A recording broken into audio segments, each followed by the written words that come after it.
Let's create a pivotal impact.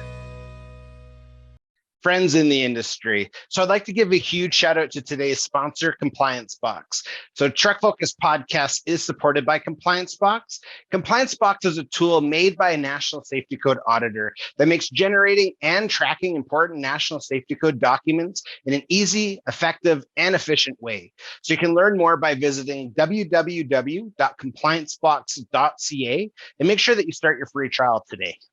Duncan, honestly, man, super stoked for our conversation today on a number of fronts. So first off, obviously, we're going to walk through who is Duncan. We're going to talk about I think I know to you some cool stuff in regards to consulting, transportation, safety, but I really admire the fact that you're able to manage being a professional, but also being a family man, because I really identify as a dad and a husband. And I really enjoy having conversations with people that live in that space. They own that space. They're proud of it. So yeah, man, super excited for our conversation today. So welcome. Thank you. Excited to be here. Awesome, man. So, and also, because I'm absolutely rocking the mug, shout out obviously to CayCan and ComplianceBox. Just super grateful to you and Chris for the mugs. Me and Avery use them all the time. But yeah, awesome. So yeah, man, honestly, they're a lifesaver. They're perfect. So greatly appreciated. So why don't you kind of start us off and highlight, okay, who's Duncan, but also talk about your experience in our industry, so transportation industry, but also in the consulting space. Kind of give us a big overview of who you are and what you do. Yeah, Duncan Fullerton, work for CayCan Safety Consulting. The home base for CayCan is out of Edmonton area. I am based out of my house. You can see here in Red Deer, Alberta area.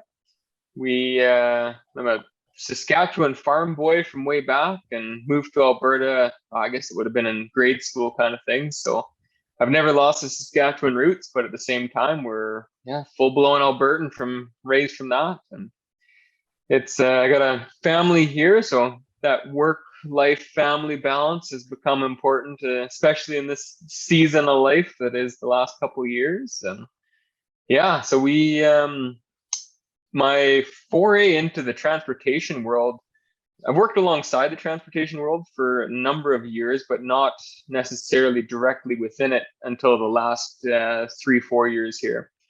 My initial interest was more in the enforcement side of things. So when I came out of high school, I had no clue what I was going to do, and I had a very well-respected peer of mine that was at that time with commercial vehicle enforcement. And so I can remember sitting down with him and going through essentially an in-depth interview, similar to what we're doing now. And you can see this bright-eyed high school boy asking this officer all these things. And I left that meeting and was just pumped. He had graduated from Lethbridge Community College and pursued through the commercial vehicle enforcement, and left that conversation with what I felt was a direction. And so basically that night started figuring out how to get to college for policing and proceed down that same route. And it's at college that I met Chris there, the owner of CayCan Safety here, and got connected with him. And I think our first connection was I was wearing a skiing t-shirt, and kind of, I don't know if like see that person across the room and, oh, that guy's into what I'm into. And so we just kind of butted from there. We spent our time in college and kind of drifted apart over the years. And when I got finished college, still was applying to stuff, but not a lot was going on that side of things. So I ended up going into mechanics. And so I became an automotive technician. I was in that industry for 10 years as an automotive technician. It was kind of more, I fell into the role than that was something I wanted to do. I credit Bill Williams, OK Tire and Lacombe there, as really a great man, a great business owner that was willing to give a kid a chance, because I came into that job specifically not knowing how to change a battery if I wanted to. Like, absolutely useless when it came to vehicles. And I mean, here we are 10 years later, confident to do most anything on most any mechanical anything. It's just the chance being given to somebody that showed a peak of interest. It was really, really life-changing on that. So where that then transitions into the transportation side, I was working as a mechanic, kind of tired of seeing my own blood every day with the down in the trenches with the wrenches. And so I ended up picking up conversation with Chris again. And hey, what are you doing? And at that time, he was doing commercial vehicle inspections, more of an industry, something that a service he was providing for industry rather than the enforcement side of things. And again, that was kind of the background of what piqued my interest into the transportation industry originally. And tell me more about that. And so it turned out he needed an assistant, basically someone to hold the tablet while he does the inspections. And so I started doing that with him 4 days a month was kind of the starting point. And I showed up the first day with a binder full of the wrong regulations, outdated by 10 years, but I was reading them and I loved them. And it was kind of that brought back what I'd learned in college, and really it started to grow a passion for diving into regulation, which sounds absurd. Like, who enjoys reading regulation? But at the same time, there is a clarity there that just those that don't enjoy it will then ask questions. And if you can answer those questions with a bit of confidence, then or refer back to and read verbatim what the regulation is. And so that was kind of, I spent the entire time in the truck. I mean, we had entire days driving to site, in site, driving from site, just pestering Chris with questions. Like he'd been in the industry for a time. And so that's kind of how it started. Along that line, I was doing that for a while there, and just it was time to transition out of mechanicking fully. So at that time, I was just doing 4 days a month with CayCan, and it was just time. So I made the transition where kind of took the leap of faith and stopped the mechanicking side of things, and was essentially waiting for the auditing program to open back up. That was, Chris had seen that as the end goal, as, hey, I can see your passion with the regulation and going through these interactions and interacting with drivers that may or may not want to see you there, and going through that. And so, yeah, essentially I continued pestering him with questions continuously and growing the knowledge base, doing the reading, and eventually it worked into starting out with the auditing side of things. So we now with CayCan have both of us as third-party auditors for Alberta transportation. It was a bit of a road to get there, but it is now that we're both there. So yeah. Powerful, dude. Yeah. It's the quick and dirty of how we got here, but yeah. Powerful. And why I say powerful is I love when someone sees a wall. Okay, either sidestep it, you can climb over it, you can break through it. And I think you experienced that a few times, like you highlighted, where like, oh, this is exciting, I'm gonna become an officer. And then you go through to, and then how, I like how you said you fell into mechanics, and shout out to, what was his name, Bill with? Bill Williams out of OK Tire in Lacombe there. Yeah, the entire Williams family really has been quite a family in my history here. Yeah. Nice. Yeah, I think that's really special to highlight too, because I think that's a lot of the unspokenness of our industry is really good people. And industry, as anything that has something to do with a tire, a mechanical piece, an audit, anything like that. There's so many obviously moving parts in our industry, but there's so many good people. So it's nice that you can highlight that and that you thought of that, because honestly, this question is normally the toughest for people to answer, because I don't think we normally, unless we're like overly self-indulged, we don't normally live in this space of who am I? What is my journey? What am I all about? So you did a really good job highlighting that. And it's there may have been a little prep. Knowing it was coming. Writing stuff on the bathroom mirror. I am this. That's awesome. But yeah, and it's interesting. So I often refer to understanding the legislation, understanding regs is just understanding the rules to the game. And the better you understand, how to get the rules, the better you can operate in the game. And I really resonate with that space, because my wife used to tease me because I used to study, okay, I'm going to read this part of the Traffic Safety Act tonight. I got to study weights and dimensions this night. And she's like, what are you doing? And I'm like, it's just once, I don't know, it's addicting, like understanding, like being able to quote law and being able to confidently have a conversation with someone that's probably a heck of a lot smarter with you in that space. I really value that. So it's nice to hear, because we're not alone. Yeah. Well, And now, and in this industry, I mean, I'm only in it for 3-4 years here, and so that comment of able to talk with people a lot smarter than you, it's valuable to have those peers in your life where you can have these conversations and really not be afraid to admit when you don't know something and ask the questions. Like, that's, you hear the term fake it till you make it, and there's certainly part of that. But at the same time, coming in humbly and admitting, yeah, I got some stuff to learn. And of course, you don't know what you don't know until you don't know that you don't know it. But it's those people in your life and being open to those connections, being open to those conversations, and frankly, those people being open to having that conversation with someone such as yourself, that just, it opens that up for you and creates a learning environment for everybody. yeah. And what you mentioned, humility. And I think living in that mindset super important, because it's really easy. I don't know if easy is an effective word, but it's really, things become possible when you enter a conversation with a humble attitude, because it makes the other person feel good, and it makes the other person be like, okay, they're not a know-it-all. And especially age, like we're younger than a lot of leaders in our industry, where I try and live that way too, where I'm like, hey man, I could tell you where to find it, but you're going to quote it. So how about you just give me the answers? Or you're talking, it can be from law enforcement, it can be from professional drivers, but really celebrating their knowledge and years and experience, I think really helps. So it's really nice to see.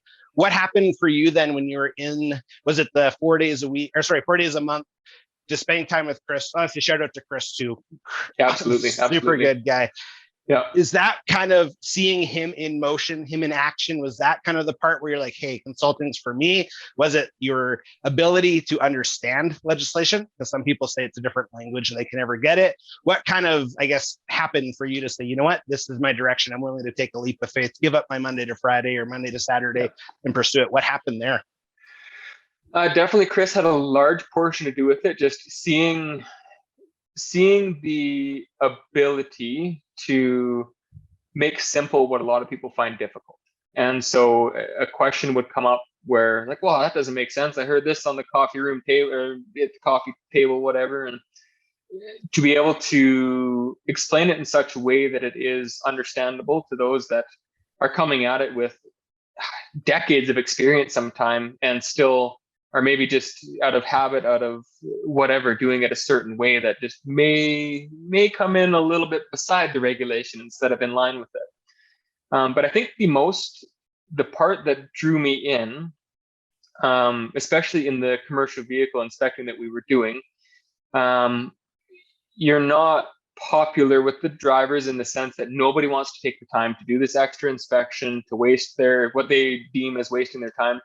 So for me, the interaction was kind of the important, because you'd start these interactions with such a potentially negative energy. And I mean, generally by the end of the interaction, we're coming out with smiles and handshakes. And so having that interaction proceed that way, it's a little bit addictive. So it's one of those things. I know we'll go back, I'm sure, but when I was in college, the one elective that I took was psychology. A lot of the guys took the electives that put them on road, doing the enforcement side of things. And unknowing to me, that kind of put me out of the running for a lot of those positions after. But I find that more valuable, going through the psychology and just understanding, like, these are just people. And of course, they're upset to be here. You're doing what they deem as a waste of time, potentially. But if you can provide value, come at it with humility and be like, no, I'd love to help you with this thing, and go out of your way to make it a pleasant interaction where the possibility exists for it to be so negative. That's kind of what drew me in to the industry. And then auditing, of course, it's no different. You're coming in where people are generally nervous. They generally don't want to be going through this process. It's a big and scary process for some. And the potential exists to approach it from a way that doesn't support, doesn't encourage, and doesn't lift up the individual. And that potential, they're just like, no, that they can be done in a way that everybody leaves happy and smiling and enjoying the process rather than just suffering through it. So, yeah, I think so you used two, again, phrases that I really resonate with is A, we're all human, and B, you identify the profession. So if you're a professional driver and you treat them as a professional, and similar reasons. That's why I got into health and safety, is I didn't feel, as much as I was attracted to commercial enforcement, some of the restrictions as an officer, well, getting to become an officer, just from my upbringing alone, I was kind of like, I don't know. But then you start learning about health and safety and transportation safety. And I don't use the word enforcement. Like, I much rather lead with empathy over tyranny. But it's, again, identifying people and accepting that it's a profession and uplifting that profession, where at the end of it, even if they didn't do the best, you can still shake a hand and say, hey, you learned something today. And taking that approach in an audit, same thing. I know there's restrictions and there are boundaries, but you can still treat them as a professional, and you can still, again, have a great interaction regardless of outcome. Obviously, if people are mad, they're mad, but that's, and there will be those people, but there's a way to navigate that as well, right? That's, absolutely. Yeah. And I think your courses, I was going to ask that, but sorry, you go ahead first, and we can dive back into the training part. Yeah, it was just that's part of the thing I enjoy with this style of work as well. There is no punitive side, whereas for us, we never hand out the ticket or the administrative penalty. We are there essentially as a ruler stick, and that's the joke I make while during an audit when they ask the question. I'm just a well-dressed ruler stick. Like, that's about the extent of it, and stuff like that. It recognizing where you're at and not having the punitive side. I really enjoy that. A lot of the sides of enforcement without the enforcement side of things. So but still making an impact, which I think is incredible. So definitely hats off to the TPA, the whole program, the NCCR. Like, I think that model it needs to be adapted in other provinces. And I think we're nation leaders because of it. And like, I have friends that are former CVSC out in BC. Again, that's all in-house through government, and hats off to what they do. But I still don't think you have the same impact or the opportunity to impact as a TPA, because they're wearing a badge, and you can dress nice. And if you wanted to carry a ruler stick, I'm going to use that analogy now. Then, but I think that's a really cool place. So in regards to the TPA, so third-party auditor, can you talk about what you're allowed? I don't know if there's confidential things, which I don't want to pry, but from a training perspective, how did that go from the experience with Chris to saying, yes, I want to get into this program, but also the schooling that you did prior? Do you feel that helped this entire process today? Because the psychology was going to be a question, like just understanding people and emotion, I think, is super important. So I guess if you can walk through some of the training, but also, answer that question. Do you think it helps? Yeah, so the training through college was policing-based training. So it was a 2-year policing program through, at that time, Lethbridge Community College, which I think now is rebranded to Lethbridge College, but a very valuable program. And it certainly put the roots in place, but didn't necessarily, who does? I may not have paid the most attention at college, we'll say. So there was definitely the roots set, but I didn't have the understanding then, certainly, that I do now. But having that as a background, part of it, you come in and go, oh, I should know this. And so there's that little bit of extra, okay, maybe I need to spend a half an hour refreshing my memory before I go into this. This is all stuff I've dealt with before, but it's 10 years ago, and much more attention is paid to life now. So, but for the auditing specific, the TPA team through Alberta Transportation provided what I would say a wonderful training opportunity. They provided their training through. Of course, the individuals being trained still had to go through and write the tests and do the training, learn the knowledge. But really, a credit to them and what they've done to raise up what we have now as our peers in auditing. It was quite an endeavor to take on, but it was very worthwhile coming out the other side of it. So. Good. Yeah. And man, I applaud you for doing it too, because I like how you initially said a leap of faith to get to the initial part. But I think it's something that I try and highlight too, is when someone sees an opportunity, and so it's called a terror barrier. More often than not, people see an opportunity, then the terror barrier hits, and every reason they could ever think of, even if they're not sure, comes to mind on why you can't do something. And it's nice to know, like you said, you just like, I'm addicted to this. Let's go for it. And you did it again, because ultimately to go through that entire process, I'm sure there was things that were intimidating. And obviously I know there's an application process, and there's a lot of like microscopes on, okay, who is Duncan, but who is really Duncan? So it's nice to know that, hey man, you're a man of integrity. Again, I really value that you're a family man, but you care and you're making an impact. Ultimately, I think the whole process is really cool. And I just think you did a really good job making that happen. So thank you. Yeah. And to that point, as many people, suffer with imposter syndrome. That, I mean, who am I to be in this place doing this thing? There are people much more qualified than I, and I mean, truth be told, there are. But that's the people we learn from, the peers we go through. And what I've learned, especially now being a dad too, and seeing my kids go through some of the similar challenges, is take a step. When that succeeds or doesn't, if you need to take a side step to get out of the pit you've now put yourself in, take a step and get to that point where you're walking towards something, right? And it's, yeah, in this case, it was auditing, and I'm super happy the steps ended up here. And there was a couple side steps to take along the way where I was like, oh, okay, we got some learning to do here. But yeah, in the end, it's unreal. Good, man. Good. Yeah. I really value that. And Avery, my sometimes co-star, who's also my son, we teach him, if you're going to fail forward, but always get back up. And ultimately, I'm like, it's a lesson that you learn. Like, you're still breathing. You're still fine. Like, yeah, you're upset. Yeah, I'm upset as your dad, but ultimately, did you learn something from it? Yes. Okay. You failed forward and you got to get back up. So it's, again, it's nice to see where, again, I reflect on so much, even what our industry is going through, what people go through.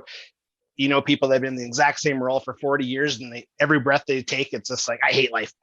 And I'm like, don't get stuck. So again, that's really an encouragement to our listeners too. And is just, again, you're a leader creating an impact, but it wasn't easy, but you made it happen. And now you're in a space that, you're really making an impact. And I just think that's really exciting. So it's encouraging good news story that I think our industry needs more of. So I'm glad you shared. I'm glad you shared. So, thank you. Absolutely. So when you mentioned the professional drivers, and I wanted to talk back because Chris joined the podcast a couple months ago, and that was one of the biggest takeaways is you guys would go, like you and Chris would go to a site, and these people, as in professional drivers, want nothing to do with you. They're going to avoid you.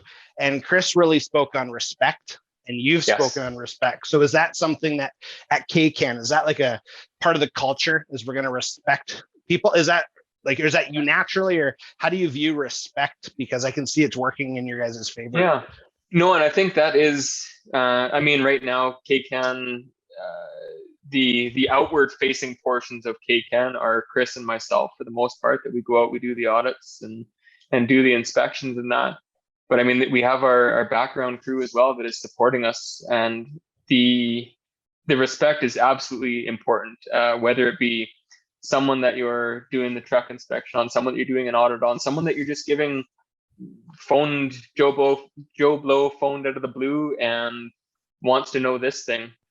They're not asking from a place of, or rather they are asking from a place of genuine curiosity, generally, if they're phoning you up. And so it's recognizing that each person's going through their own journey, and that you meet them where they're at and go through.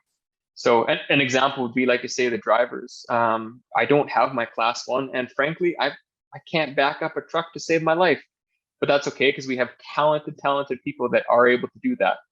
What my specialty in then is crawling underneath the truck and braving the mud and the dirt, and I'm okay with that because they have that professionalism in the seat that does what I could never do in my mind. So yeah, I think that's powerful. And again, I think a lot of through experience, like I failed audits before in BC, and we failed one here a long time ago, 8 years ago in Alberta. And the last one was the best learning experience because he was a director at the time.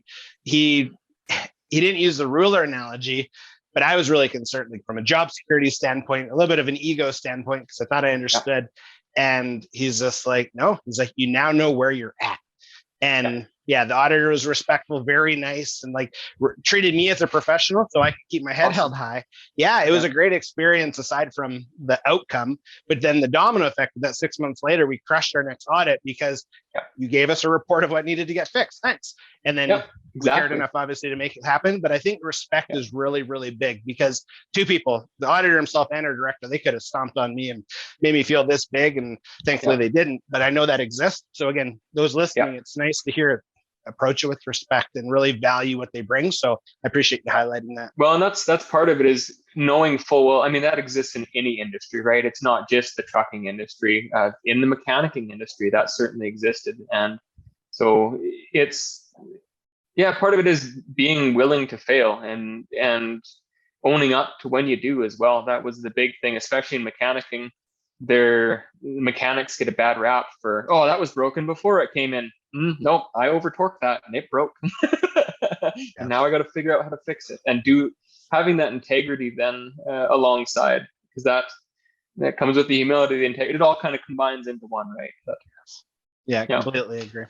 So CayCan as a company, can you kind of dive into, I know you guys do audits, which is super exciting, but what other services do you guys offer to industry? And are you Alberta specific, or are you Western Canada, or what geographic areas do you, I guess, offer services in? So we operate majority out of Alberta. That's where the auditing side of things happens. But our reach is certainly Canada wide. We have training for federal hours of service, both in classroom and online training, weights and dimensions. All the training a driver could need is available through CayCan. We have the app, of course, as you mentioned there. The ComplianceBox is a relatively fresh thing for CayCan, but it is something that is blowing my mind the further that it progresses. And I mean, us as auditors, Chris and I anyway, will never see the results of it in audit because it would be a conflict of interest. But I am so excited for the first auditor that gets to play with that as an auditing thing, because what is happening there is awesome. But yeah, we offer the on-site truck inspection. So it's similar to what you'd go through with an enforcement stop. However, it's on the client site, and it's definitely more of an education base. So if the drivers presents their logs and it's a complete mess, we'll spend the 10, 15 minutes going through exactly what would be expected to be seen on a log to have a fully compliant log. And now, mind you, they have to be willing to stand there and have that conversation. And with that mutual respect given, it generally happens that way. But yeah, there's a lot that we can provide, and I'm sure there's areas we don't even know that we provide yet. So phone us up, have a conversation. If it's transportation, national safety code related, we're likely on board. So good. Yeah, I'll make sure to include the 1-800 number and the website and everything, obviously, in the show notes too, because I think that's really important to highlight. Is there's a lot there, and there's a lot of experience where, like you said, maybe you didn't know you even offered it, but someone needs something, and you're like, yeah, we can do that. And I think, man, there's 160-ish, maybe 200 subcategories to trucking when you actually identify what is trucking, and all the accidental carriers out there who, landscaping is a perfect example. I'm not a trucking company. It's like, yeah, you see that F-350 and that Tridem little trailer you got there? Yeah, you are, based off obviously registered weight. A daycare with a 15 passenger van, right? Like it all things that you would never think that are in the same category as the big trucking companies with hundreds of drivers, hundreds of trucks. And that's an important part too, is some of those smaller companies where it's just owner op, for example, sometimes all they need is a conversation about it. And we're always open to a conversation as well. That's keeping the fingers in the industry and enjoying having those opportunities to connect and to chat as well. So. And again, I think that's a really important thing to highlight, because it's intimidating to call up a company and ask to you, maybe it's a silly question, but like, I remember the first time even going to a scale and asking a question, and you're kind of like, should I know this already? Like, if so, where? But just again, knowing, obviously just having you on, you're a great guy. I think that's just really important to highlight. Oh, thank you. Appreciate it. So how about from obviously we're both younger leaders in our industry, but someone like when you first started, fresh out of high school, and someone spoke to you and they're just like, maybe I want to get into consulting, or maybe I want to get into enforcement. Do you see the opportunity, if obviously it takes time, obviously go through some training, get some experience, but would you encourage others to pursue the same direction that you're in? Not from maybe a competitive standpoint, but just our industry needs people. The more people are retiring and our industry is growing, would you encourage others to get into our industry? I certainly would. And again, like it seems odd to talk about high school this many years later, but going through high school and even into college, I didn't have a full grasp of what I wanted to do.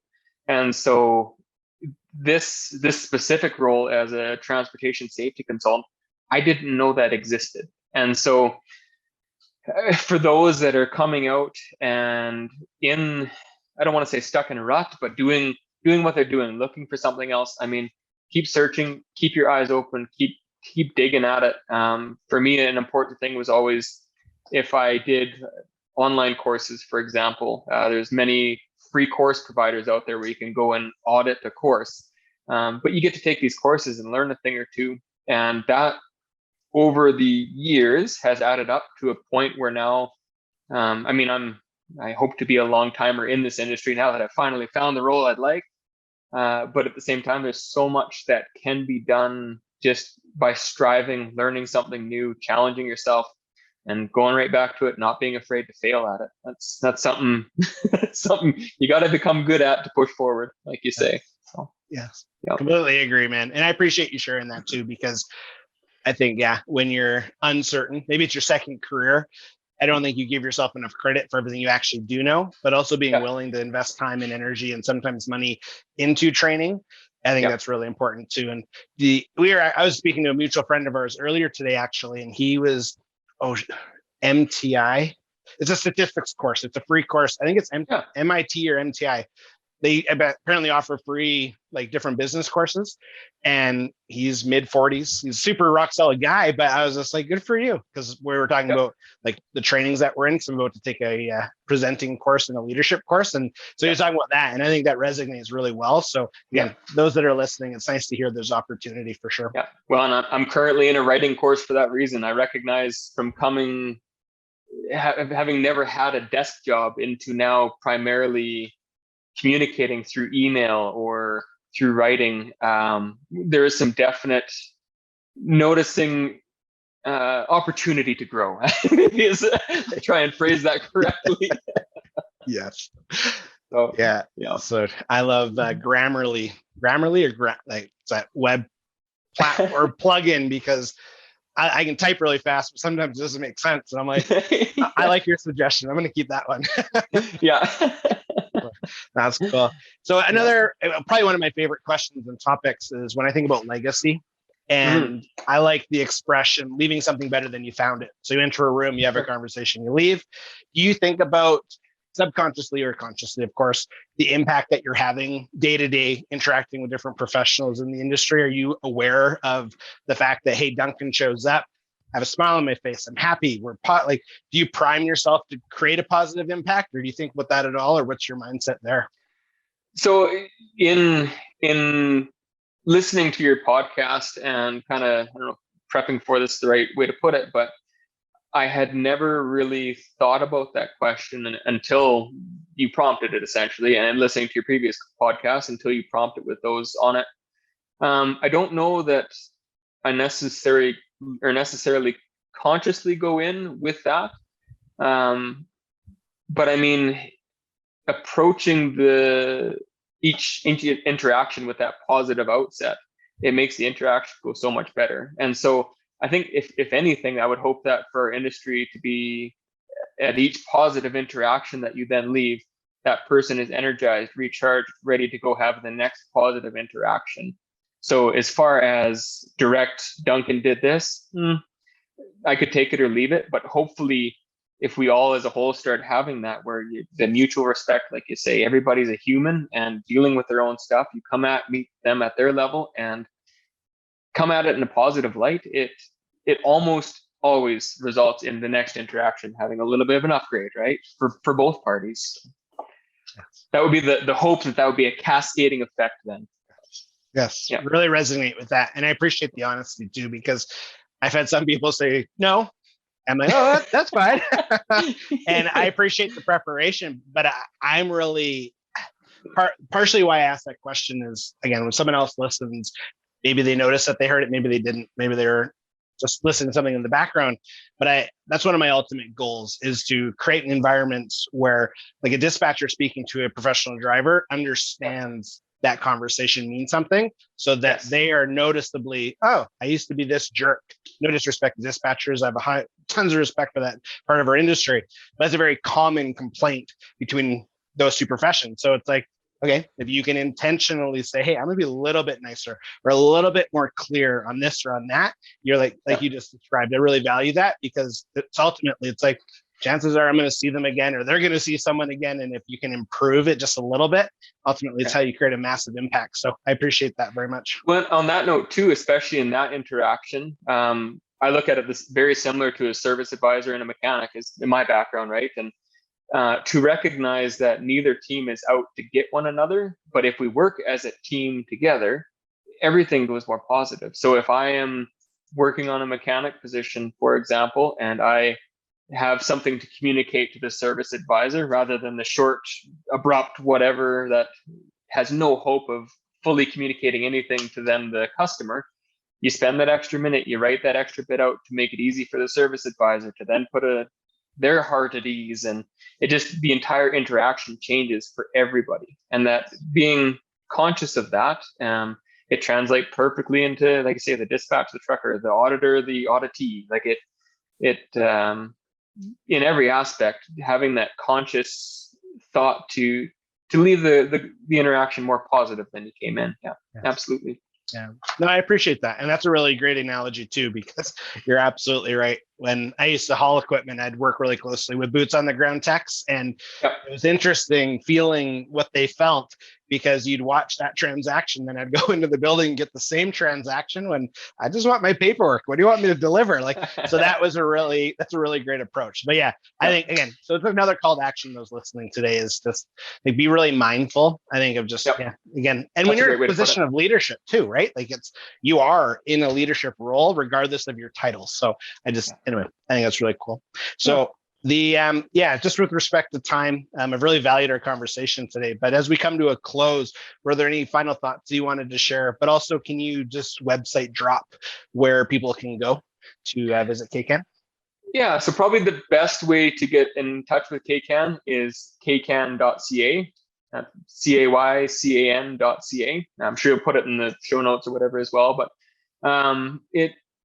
it's a fairly well-built website that should give you a fair idea of what we can accomplish for the industry, and kind of, I know there's blurbs about who we are and such as well, but it's an open door.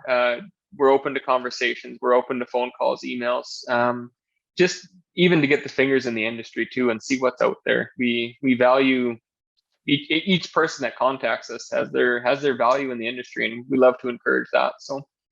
Yeah. Final words. Yeah. No, I appreciate the ability to come on and do a podcast like this, like that, to have that uplifting, like you say, environment where it's spreading. I mean, what you're doing here is spreading like wildfire, where you can see the positive interactions and their then cascading effects. As someone who strives for that, I appreciate seeing it in others as well. So.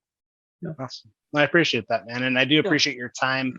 And yeah, I'm super glad we can make this work. This has been probably, honestly, one of the best conversations I felt as a person, where I'm like, yeah, I can tell we're really, we think very similarly. And I respect that, because I think our industry can jade you or it can uplift you. And it's nice to see, again, you're pursuing the opportunities. So super grateful, though, that you were able to come on. And I know that those listening got a lot of value, and there's a lot of yes, you can. There's opportunities, but you wanted to pursue it. Okay, let's pursue it. And I think that you really did a really good job just highlighting that with true events, true stories of your personal journey. So again, buddy, I just really appreciate you hopping on. This was fun.